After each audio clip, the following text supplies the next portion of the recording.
think there's going to be a lot of negativity in this review because I'm going to be talking about the press release that came out a few weeks ago, which is kind of old news by now, but the way I do these videos is I don't like, for Prince Caspian it was all about, gotta have it like one video every 8 days.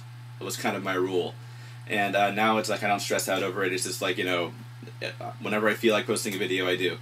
And so I'm going to be talking about the press release. But since I have a lot of negative thoughts on that one, let me just start by talking about the good news, because there is quite a bit of encouraging stuff coming out. Almost every day, it seems, we get new pictures of the Dawn Treader or an update on its construction. And we're slowly seeing it evolve before our eyes, and, it's finally starting to come together. The Dragon Prow, which I talked about in my last video, which I really like, has finally been attached. And so we can kind of get a sense of the proportion. It is bigger than I thought it would be. I'm a little bit concerned about that, but again, you can't make any final judgments on this ship until you see it all together, and really until you see it on the water in the movie. I mean, this actual ship, I don't think it'll actually be on the water, but it'll appear to be in the movie. And now we've got 2 masts. It's a hard word to say. 2 masts. Masts. M-A-S-T-S. Masts. Whatever. Or masts. Maybe with an English accent, it's a little easier. But I think it looks cool. I mean, if you look at it from the side especially, to me it is just iconically the Dawn Treader. So often in movies today, the fad we're going through this past decade has been all about making movies as realistic as possible. And I think to a certain extent, we've become quite afraid to just go in the direction of total fantasy fairy tale design. I mean, obviously you got to make it somewhat believable, like, as far physically speaking.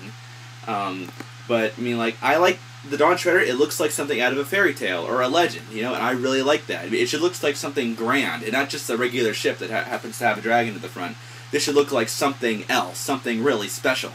And I like that it kind of has that storybook, maybe bedtime story, fantasy, fairy tale kind of feel to it. I get tired of movies being a little too conservative with their design sometimes, too afraid to kind of go over the edge. And I like that they're just going for it. I mean, there's a freaking dragon head at the front of the ship. I don't think there's that much point in being subtle about it. I really like it. To me, it's not how I imagined the Dawn Treader.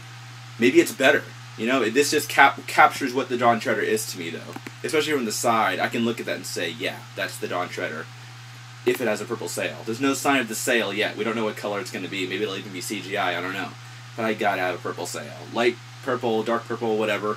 It just won't really be the Dawn Treader for me if it doesn't have a purple sail. And so overall, very encouraging shots of the Dawn Treader we're seeing. It's a unique situation. Usually you might get glimpses of a set or glimpses of a costume or character or something, and then there'd be a big reveal. Here we're seeing the scaffold. We started with just the scaffolding. Now we're slowly seeing it evolve before our eyes. And I'm reluctant to get too excited before I really see it all together. But so far, my impression of what I'm seeing is very strong. I'm really happy with how the ship is coming along, which is, it's basically the star of the movie, you might say. So that's really encouraging. But going back to the press release, which came out near the end of last month, July 27th, in fact, it's just sort of, yay, we're shooting, blah, blah. And then we come to a brief synopsis of the story. And it ends where it says, only on an entirely uncharted journey to Aslan's country can they save Narnia and all the astonishing creatures in it from an unfathomable fate. Now, why is this a big deal?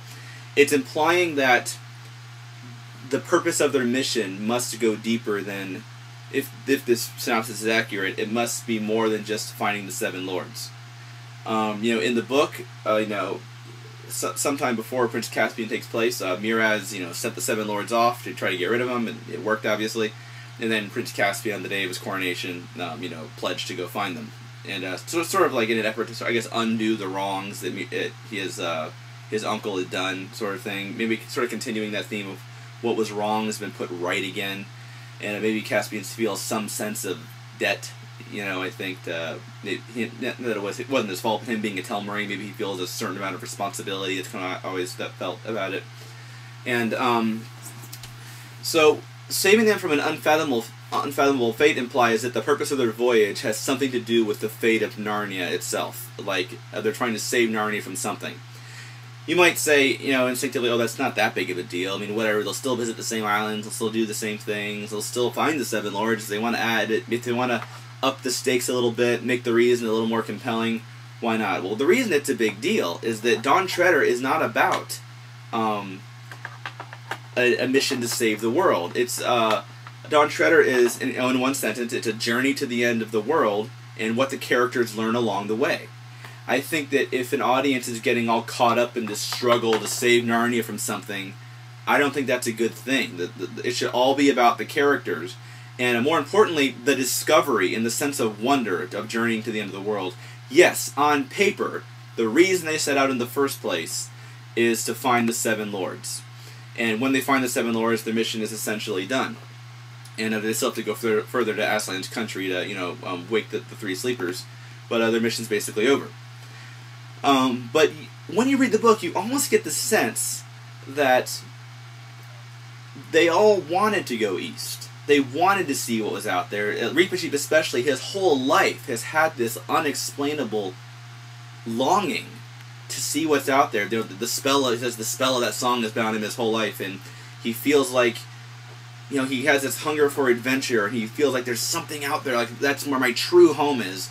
Such an important theme in the Dawn Treader is a sense of longing, and that's one of the most basic philosophical concepts, is that everyone has this feeling like, I don't belong here. They're looking for something lasting, something, everyone's looking for a purpose, something that is lasting and means something, and because nothing on earth is lasting, everything passes away in time, that can't be fulfilled on earth. That was an idea that was really important to Lewis. One of his greatest evidences that he put forth for the existence of God, or at least some other supernatural world, was that he observed that, you know, where there's hunger, there's food. Where there's thirst, there is water. You know, where there's desire, there is sex. You know, we have these desires in all of us, and that we're all just born with, and there is a satisfaction there. So he said, you know, paraphrasing, one of my favorite Lewis quotes, where he said, "If I find in myself a desire that cannot be fulfilled in this world, the only logical conclusion is that I was made for another world. There's no satisfaction can be found here for this otherworldly thing of something that lasts, so it must be outside the world. There must be something outside this world." So that idea of this longing for something else was something that was really important to Lewis. This is a very character-driven story. If you make it about saving Narnia from some unfathomable fate, I think, even if no matter how compelling it is, you've taken the audience's eye off the ball. Can they do this and still keep the theme? Sure, I think they can, but it's a very fine line. I think if it's not executed well, this could really be a huge change to the story. I'm sure that basically the same things will happen in more or less the same order in this movie. There'll be a few changes in that sense, but I'm just more worried about the overall, are people going to walk out with the right idea of what this book's really about? That's my concern. And so now, there's reasons to be optimistic. I mean, who knows who wrote this synopsis? The same synopsis also says there are magical duffel buds. I'm not worried about the duffel buds having magical powers, you know? It's a synopsis, it's marketing. They've always been kind of prone to exaggeration. They're trying to make the movie sound cool and interesting to someone who knows nothing about it. So this might be nothing. There might be nothing at all. We just have no idea at this point, but those are my concerns about it right there. But I'll end this video on a good note. One of the things I forgot to mention in my last video was that it's been confirmed that Trumpkin will not be in this movie. We all thought that he was going to be, even though he's not in the book.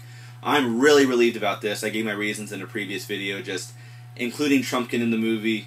I mean, they're not just going to have him sit there and crack a few jokes every now and then. I mean, they would want him... I can already hear in my head Michael Apted saying, you know, on the audio commentary, we made this change because we wanted to give Trumpkin a bigger role in the story. You know, we wanted to give him something to do. And so, huge sigh of relief that Trumpkin is gone. And really, if not for this unfathomable fate thing in the press release, if not for that, I think I would be on top of the world, excited for this movie. But those are really the only things that have caused me to kind of doubt. Like, I think as far as specific events, they've pretty much got it. I'm more worried, as always, much more worried about the larger themes. Like, oh, maybe they do the same things and say the same things, but do they really understand what this story is about? And so that's always what I'm most concerned about.